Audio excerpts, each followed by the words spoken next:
एक वक्त का किस्सा है। एक गांव में एक आदमी के पास बहुत सारे गधे थे जिनको वो चारा खिलाने के लिए जंगलों में ले जाया करता था, और जब भी उसको पैसों की जरूरत होती वो उनमें से एक गधा बेच दिया करता था ताकि उसके घर का दाना पानी चले। हाँ शेरू भाई, सुना है तुम गधा बहुत अच्छी कीमत पर बेचते हो और जो कोई भी तुमसे गधा खरीद कर लेकर जाता है तुम्हारी तारीफें ही करता है। अरे भाई, मैं अपने गधों को जंगलों का खालिश चारा खिलाता हूँ, तभी तो मार्केट में इनके मुकाबले का कोई गधा नहीं मिलता।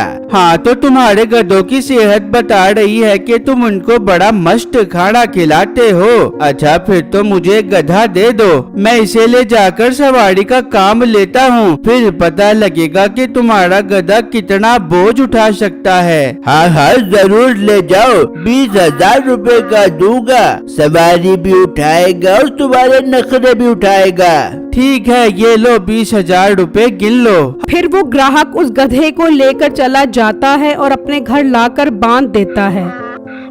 उसके घर के साथ ही एक बुढ़िया का घर होता है जो बकरियां, मुर्गियां और यहाँ तक के मरे हुए जानवरों का कच्चा गोश्त खाती थी।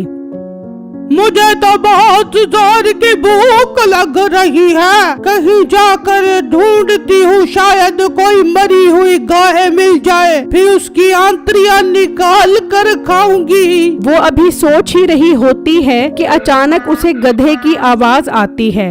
अरे ये तो गधे की आवाज लगती है, शिकार खुद मेरे घर आ गया है, मैं भी जाकर इसे लेकर आती हूँ। जब वो बुढ़िया घर से निकलती है तो उस गधे का मालिक उसके साथ खड़ा होता है। अच्छा तो ये लेकर आया है गधा, कोई बात नहीं, इस गधे को तो मैं रात के वक्त उठाऊंगी, इस वक्त इसे लेकर जाना ठीक नहीं है। वो बुढ़िया अंदर जाकर बैठ जाती है और रात होने का इंतजार करने लग जाती है, और फिर जब रात होती है तो वो बुढ़िया वहाँ पर आती है और उस गधे को खोलकर ले जाती है और अंदर लाकर उसे मार देती है और उसकी टांग का गोश्त कच्चा ही खाना शुरू कर देती है। फिर जब सुबह होती है तो वो आदमी बाहर आता है तो गधा वहाँ मौजूद नहीं होता। अरे मेरा गधा कहाँ चला गया, मेरा गधा कौन ले गया? उसकी आवाज सुनकर उसका भाई भी बाहर आ जाता है। क्या हुआ भाई, क्यों इतनी जोर जोर से बोल रहा है? भाई मेरा गधा चोरी हो गया, कल ही मैं 20,000 रुपए का गधा खरीद कर लाया था, अब देखो मेरा गधा चोरी हो गया है। ओ भाई तू क्यों परेशान होता है, गधा वापस अपने मालिक के पास चला गया होगा, चल उसके पास चलते हैं, जरूर उसके पास ही होगा। हाँ हाँ चलो उसके पास। फिर वो दोनों उस गधे वाले के पास पहुँचते हैं। भाई मैं जो कल तुम्हारे से गधा खरीद कर लेकर आया था वो मेरे पास से खुलकर जरूर तुम्हारे पास आ गया होगा, जरा देखो मेरा गधा अपने गधों में। अरे नहीं भाई, क्या हो गया है तुम्हें, तुम पागल तो नहीं हो गए, मेरे पास नहीं आया, अगर आया होता तो मैं तुम्हें जरूर दे देता। बस हो गई तेरी नीयत खराब, एक गधे के पीछे अपना ईमान खराब कर लिया तूने। मुझे कोई जरूरत नहीं है गधे के पीछे अपना ईमान खराब करने की, मेरे पास तुम्हारा गधा नहीं आया, जाओ कहीं और जाकर ढूंढो।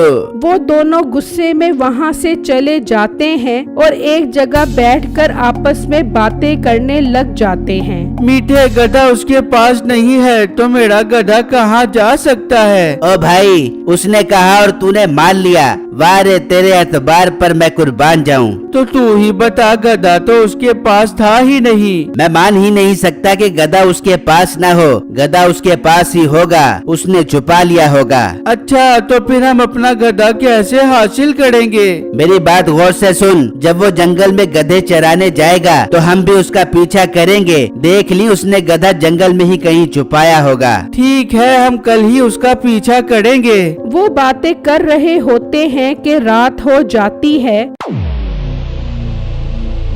चल भाई अब घर चल, रात हो गई है, इस टाइम यहाँ बैठना ठीक नहीं है। फिर वो दोनों घर आ जाते हैं और जब सुबह होती है तो वो दोनों गधे वाले के पास निकल जाते हैं और जब वो उसके पास पहुंचते हैं तो वो जंगल में गधे चराने के लिए निकल रहा होता है। चल भाई, ये जंगल में उसी गधों के पास जा रहा है, इसका पीछा करते हैं। फिर वो दोनों उसका पीछा करते हैं तो वो जंगल में पहुंच जाते हैं। भाई ये जंगल में तो आ गया है, लेकिन अपना गधा तो नजर नहीं आ रहा। सब्र तो कर, एक तो तू भी अम्मा मुख्तारा की तरह बेसब्रा हो जाता है। जाएगा, अभी ये उस गधे के पास जाएगा। यार मैं तो काफी थक गया हूँ, कुछ देर आराम कर लेता हूँ, फिर इन गधों को लेकर घर जाऊंगा। वो आदमी वहीं सो जाता है और मीठा और उसका भाई उसके जागने का इंतजार करने लग जाते हैं। उनको इंतजार करते करते काफी टाइम हो जाता है, लेकिन वो नहीं उठता। भाई पता नहीं ये कौन सी भंग पी कर सो रहा है, उठने का नाम ही नहीं ले रहा। मजबूरी है, अब इंतजार ही करना पड़ेगा। हम इंतजार क्यों करें, हम इसका गधा लेकर जाते हैं, हिसाब बराबर हो जाएगा। हाँ बात तो वैसे तूने बिल्कुल ठीक है, चल इस गधे पर हाथ साफ करते हैं। फिर वो गधों के पास आते हैं और उनमें से एक गधा लेकर वहाँ से चले जाते हैं और अपने घर लाकर बांध देते हैं और वहाँ वो बुढ़िया गधे की आखिरी बोटी भी खा जाती है। वाह, मजा आ गया, बड़ा ही कोई लजीज गधा था। अब तो मैं गधों का गोश्त ही खाया करूंगी। मुझे तो गधों का पड़ गया है सस्ता चस्का।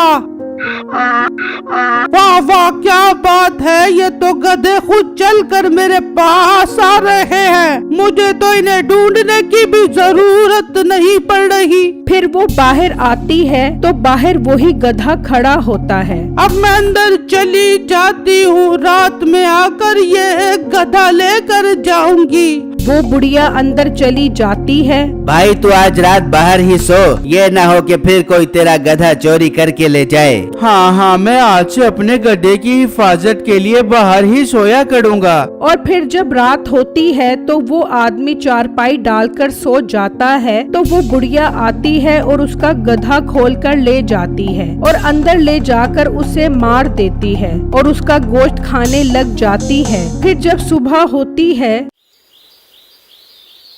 हाय मेरा गधा चोरी हो गया, कोई मेरा गधा ले गया। उसकी आवाज सुनकर उसका भाई आ जाता है। क्या तूने फिर गधा भगा दिया? तुझे मैंने कहा था कि रात जागकर गधे की हिफाजत करी। मैं क्या करूं, मुझे नींद आ गई थी और कोई मेरा गधा चोरी करके ले गया।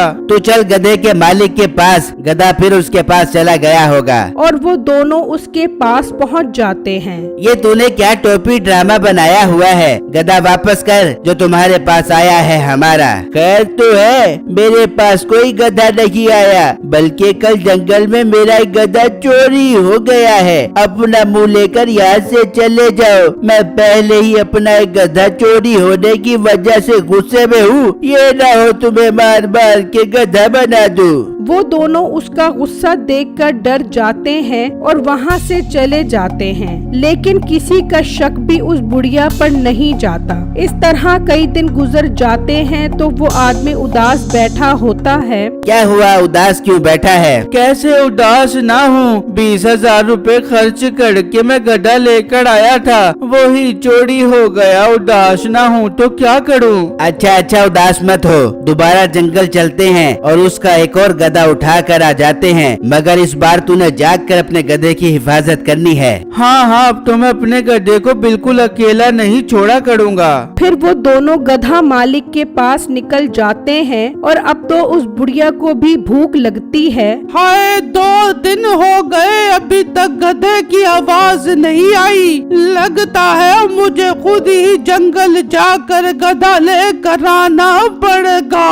फिर वो बुढ़िया भी जंगल की तरफ निकल जाती है। मीठा और उसका भाई गधे के मालिक के सोने का इंतजार कर रहे हैं और जैसे ही वो सोता है, सो गया, चल जल्दी से गधा लेकर चलते हैं। वो निकलने का सोच ही रहे होते हैं कि वो बुढ़िया वहाँ आ जाती है और उसका एक गधा लेकर चली जाती है। भाई ये तो वही बुढ़िया है जो अपने घर के साथ रहती है। हाँ ये तो वही बुढ़िया है। इसका मतलब गधे ये चोरी करती है। इतने में गधे के मालिक की आंख खुल जाती है और वो अपना एक गधा कम होने की वजह से शोर मचा देता है। तो मीठा और उसका भाई भी निकल आते हैं और उसको जाकर सारी बात बताते हैं। मगर वो बुढ़िया गधा चोरी करके करती क्या है? हाँ ये तो मैं भी सोच रहा हूँ, चलो चल के देखते हैं। फिर जब वो उसके घर आकर खिड़की से देखते हैं तो वो उस गधे का गोश्त खा रही होती है। देख लो ये बुढ़िया तो शैतानी बुढ़िया है।